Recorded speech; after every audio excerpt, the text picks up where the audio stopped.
राधे राधे मित्रों, पुराणों की कथा में आपका हार्दिक स्वागत है। मित्रों, श्रीमद् भगवद गीता भगवान के मुख से निकली हुई ज्ञान की गंगा है। मित्रों, जिन जिन जीवों ने गीता रूपी गंगा को आत्मसात किया, उनका निश्चय ही कल्याण एवं उद्धार हुआ है। मित्रों, गीता भगवान पद्मनाभ का ही वाङ्मय अवतार है। मित्रों, जो भी लोग भगवद गीता का पारायण करते हैं या समय समय पर श्रवण या पाठ करते हैं, उनके पास यमराज एवं यमराज के दूत यमदूत कभी भी नहीं फटकते हैं। मित्रों, गीता के अध्यायों के श्रवण एवं पाठ से अनेकों जीवों का उद्धार होता आया है एवं आगे भी उद्धार होता रहेगा। मित्रों, इस वीडियो में श्रीमद् भगवद गीता के 3 अध्याय के श्रवण से जिस जीव का सर्वप्रथम उद्धार हुआ, उसकी कथा इस वीडियो में प्रस्तुत किया जा रहा है। कथा को शुरू से अंत तक अवश्य सुने एवं पुण्य फल के भागी बने। श्री नारायण जी बोले, हे लक्ष्मी, एक शूद्र अकेला ही वन में रहता था। उसने बहुत से कुकर्म करके बहुत सा धन एकत्रित कर लिया, किंतु किसी कारण से उसका सारा धन जाता रहा। धनादि के चले जाने से वह शूद्र बहुत चिंतित रहता और लोगों से पूछता, कोई कर्म बताओ जिससे मैं पृथ्वी में जो धन है मैं निकाल लूं, वह द्रव्य मेरे हाथ लगे। किसी से कहता, कोई ऐसा अंजन बताओ जिसे आंखों में लगाकर मैं पृथ्वी का सकल धन देख लूं। तब किसी ने उससे कह दिया कि मांस मदिरा खाया पिया कर।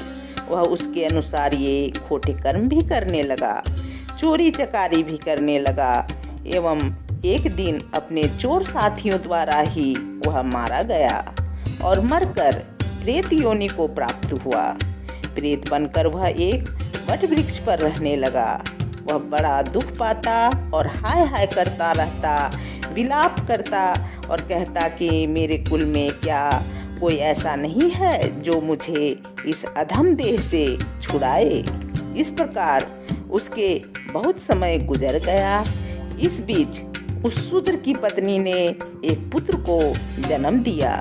जब उसका पुत्र बड़ा हुआ तो उसने अपनी माता से पूछा, हे माता, मेरे पिता क्या करते थे और उनकी मृत्यु किस प्रकार हुई? तब माता ने उसे बताया, बेटा, तेरे पिता के पास बहुत सा धन था जो यूं ही जाता रहा। फिर एक दिन वह धन की लालसा से चोरी करने गए तो दूसरे चोरों ने उन्हें मार दिया।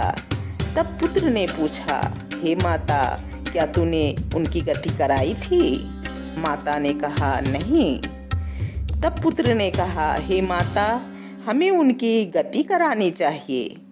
फिर पंडितों से सब हाल कहकर पूछा कि मेरे पिता का उद्धार किस प्रकार होवेगा।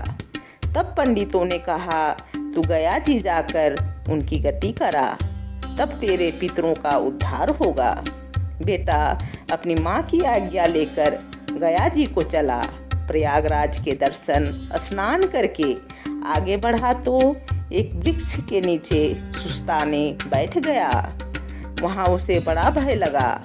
यह वही वृक्ष था प्रेत योनि को प्राप्त होकर जिस पर उसका पिता निवास करता था। उसी जगह चोरों ने उसे मारा था। तब उस बालक ने अपना गुरु मंत्र पढ़ा। उसका एक नियम और भी था, वह नित्य श्री गीता जी का एक अध्याय पढ़ा करता था। उस दिन उसने उस वृक्ष के नीचे बैठकर श्री गीता जी के 3 अध्याय का पाठ किया। उसके पिता ने प्रेत योनि में उसे सुना। इससे उसकी प्रेत देह छूट गई और तत्क्षण ही उसे देवदेही प्राप्त हो गई। स्वर्ग से विमान आया। विमान पर चढ़कर वह उसके सामने आया और आशीर्वाद देते हुए बोला, हे पुत्र, मैं तेरा पिता हूँ जो मरकर प्रेत हो गया था। तेरे इस पाठ को श्रवण करके ही मैंने प्रेत योनि त्याग कर देवदेही पाई है। मेरा उद्धार हो गया। अब तुझे गया जी जाना है तो अपनी खुशी से जा। जिस कार्य से तू गया जी जाना चाहता था वह तो यहीं इस पाठ से पूर्ण हो गया। यह सुनकर पुत्र ने कहा, हे पिताजी, अब कोई और आज्ञा हो तो कहें। हे पुत्र, मेरे 7 पीढ़ियों तक के पितर नरक में पड़े हैं। पिता ने कहा, वे सब बड़े दुखी हैं। दूसरी गीता जी के 3 अध्याय का पाठ करके इसका फल उन्हें दे दें, जिससे वे भी इस दुख से मुक्ति पाएं। यह आदेश देकर वह देवदेही स्वर्ग को प्रस्थान कर गया। तब उस बालक ने वहीं बैठकर श्री गीता जी के 3 अध्याय का पाठ किया। इसका पुण्य अपने पितरों को देकर उन्हें वैकुंठगामी किया। तब यमदूतों ने राजा धर्मराज के पास जाकर कहा, महाराज, नरक में तो बहुत से लोग नहीं हैं, वहाँ तो उजाड़ पड़ा है। जो कोई जन्मों के पाप कर्मी थे, उन्हें श्री ठाकुर जी के दूत विमानों पर बैठाकर ले गए। यह सुनते ही धर्मराज वैकुंठ धाम जाकर श्री नारायण जी के सम्मुख उपस्थित हुए और बोले, हे देवाधिदेव, जो जीव जन्म जन्मांतर के पापी थे, आपके दूत उन्हें विमानों पर बैठाकर वैकुंठ को ले गए हैं। अब नरक भोगने का दंड किसे और किस प्रकार देंगे? तब भगवान विष्णु बोले, हे धर्मराज, तू दुखी मत हो और मेरी बात ध्यान देकर सुन। जो जीव श्री गीता जी का पाठ पढ़े या श्रवण करे या कोई किसी को पाठ किए का फल दान करे, उन जीवों को तू कभी नरक न देना। यह मेरी आज्ञा है।